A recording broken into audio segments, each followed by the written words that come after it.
నిహారిక ప్రస్తుతం సినీ ఇండస్ట్రీలో హీరోయిన్ గాను అలాగే నిర్మాతగా కొనసాగుతున్న సంగతి మనకు తెలిసిందే. ఇటీవల కమిటీ కుర్రాళ్ళు సినిమా ద్వారా ప్రేక్షకుల ముందుకు వచ్చి మొదటి సినిమాతోనే నిర్మాతగా నిహారిక ఎంతో మంచి సక్సెస్ అందుకున్నారు. ఇలా నటిగా నిర్మాతగా ఇండస్ట్రీలో ఎంతో మంచి గుర్తింపు పొందిన ఈమె ఈ సినిమా పనిలో భాగంగా వరుస ఇంటర్వ్యూలకు హాజరవుతున్నారు. ఇక ఈ సినిమా మంచి సక్సెస్ కావడంతో పలు ఇంటర్వ్యూలకు హాజరవుతున్న నిహారిక ఒక ఆసక్తికరమైన విషయాన్ని వెల్లడించారు. తాను చిన్నప్పుడే చిరంజీవి గారి సినిమాలో నటించానని, అయితే అందులో నుంచి నా పాత్రను తొలగించారని ఈమె ఒక ఆసక్తికరమైన విషయాన్ని తెలిపారు. మరి నిహారిక చిరంజీవి సినిమాలో చైల్డ్ ఆర్టిస్ట్ గా నటించిన ఆ సినిమా ఏదో కాదు, అంజీ అంట. ఈ సినిమాలో చిన్నపిల్లలకు పాత్ర కూడా ఎంతో ప్రాధాన్యతను సంతరించుకుంది. అయితే అలా చిన్నపిల్లల పాత్రలో నిహారిక కూడా నటించారట. కానీ కొన్ని కారణాల వల్ల తన పాత్రను మొత్తం తీసేశారని తెలిపారు. ఇక ఈమె ఇండస్ట్రీలోకి అడుగుపెట్టిన తర్వాత చిరంజీవి ఇండస్ట్రీలోకి రీ ఎంట్రీ ఇచ్చిన తర్వాత నటించిన సైరా నరసింహారెడ్డి చిత్రంలో కూడా ఓ చిన్న పాత్రలో కనిపించిన సంగతి మనకు తెలిసిందే. ఈ పాత్ర ద్వారా పర్వాలేదు అనిపించుకున్నారు. అయితే నిహారిక ఎన్నో వెబ్ సిరీస్ లో నటించారు. అలాగే హీరోయిన్ గా కూడా పలు సినిమాలకు కమిట్ అవుతూనే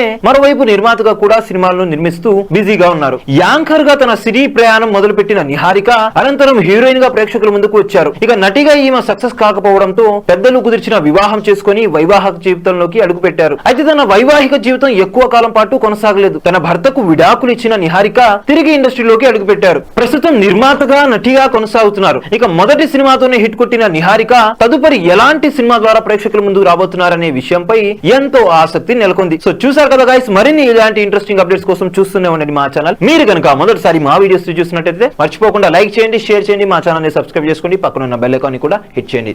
thank you for watching our videos till then. Okay then, see you, bye by.